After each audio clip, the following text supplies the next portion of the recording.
there is something I've been thinking about for a while in Clash Royale, and I finally decided to make a dedicated video on it. I thought about including it in my last video talking about what Clash Royale needs for 2025, but I figured it would make that video way too long. But yeah, I kind of want to talk about this interesting paradox as it pertains to Clash Royale card releases and balancing in general, and I think the Evo Lumberjack's release along with the Berserker is a perfect place to discuss this. So of course the Evolved Lumberjack is this absolutely insane concept where when the Lumberjack dies, the ghost spawns in the rage, and as long as the rage is there, the ghost will live and it will not die no matter what you do. It is quite literally invincible. Very balanced, yes. Then on the other hand, we have the Berserker, who is just like this little 2 elixir common card, and the whole point of her gimmick is that she just attacks fast. And that's really about it. So on one hand, you have this absolutely crazy, insane concept, which everyone is hype about and everyone is going to want to try. Then on the other hand, you have this other card, which really no one is going to care that much about and will probably peak at like a 5% usage rate or something. Maybe 8%. We'll see how the meta shakes out. And we can look at that even more on the Clash Royale subreddit. No one is actually talking about the Berserker as a card. They're just talking about the artwork. Why does it look AI generated? Ugly ass cards. I mean, well, the Lumberjack is here too, but the emphasis is the Berserker. And then of course with the Lumberjack, the emphasis is its mechanics. And when it's destroyed, the fact that it spawns the ghost. Look at this post right here. What is the dev team smoking? And I mean, yeah, I kind of agree. That's basically an instant 3 crown if you rage and then mirror rage with the ghost. And I think this post kind of sums up how people are feeling about the game right now. But yeah, I guess where I'm going with all of this and the main point that I want to make is that it seems like Clash Royale is making ridiculous concepts intentionally solely for the point of 2 factors: attention and revenue. I say that as I just purchased the Evolved Lumberjack. The Berserker is kind of an exception to this rule because it's a pretty tame card that's not really game breaking or anything like that. But we'll talk about some cards later in this video that definitely kind of follow that trend. So basically, here's how the cycle works. There is a card or an evolution that is released, really broken. People will buy either the pass or the shop offer that the card is in, so that way they can level it up quickly and use it on ladder or Path of Legends. Then there will be an outcry from the community that the card is broken and that it needs a nerf. Then it will get nerfed, sometimes to the point of being killed, and then all the money that people spent and all the cards and gold they spent upgrading that card will basically be worthless. I have seen this cycle happen time and time again with so many new cards in this game. It is insane. So the main inspiration for this video, the Evo Lumberjack, let's start with him.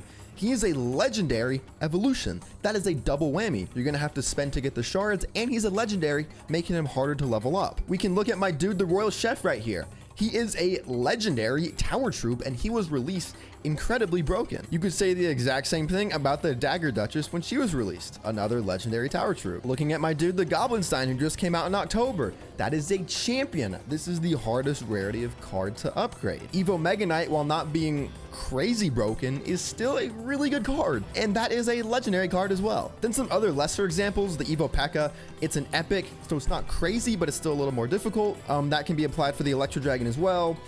Same with something like the Goblin Drill, which was broken when it came out, and the newest card, the Rune Giant, which wasn't broken but then became broken, and now it's getting nerfed again. The Rune Giant is just weird, man. I don't know, maybe I'm just yapping, but hopefully y'all get my point here. Basically, it's just the cycle of releasing broken cards and evolutions and then nerfing them and getting revenue and getting the temporary attention for a little bit of engagement boost within the game, but then everything goes back to normal and the cycle repeats the next month.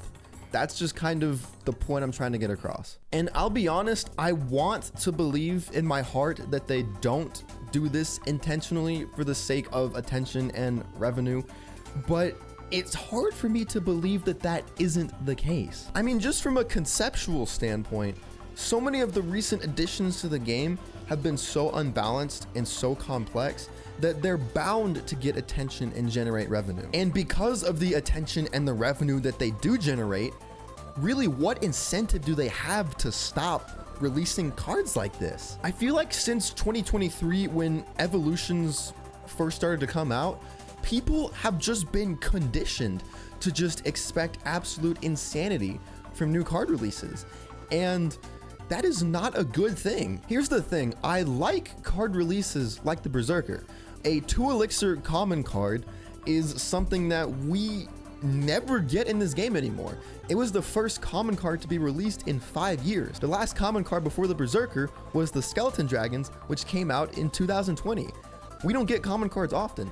I would like to see more of them, but just because of the nature of how this release has gone, it makes sense why they don't do it anymore, you know? People have bigger reactions to legendaries and champions and epics that are super broken and absolutely insane, to the point where why would they release a common card or a rare card, you know? I don't know. I think we're kind of stuck in this cycle, and I don't really know how we're gonna break free from it. I honestly hate to see it, but I think it's just kind of the fault of evolutions as a whole because of how meta defining and game breaking they are.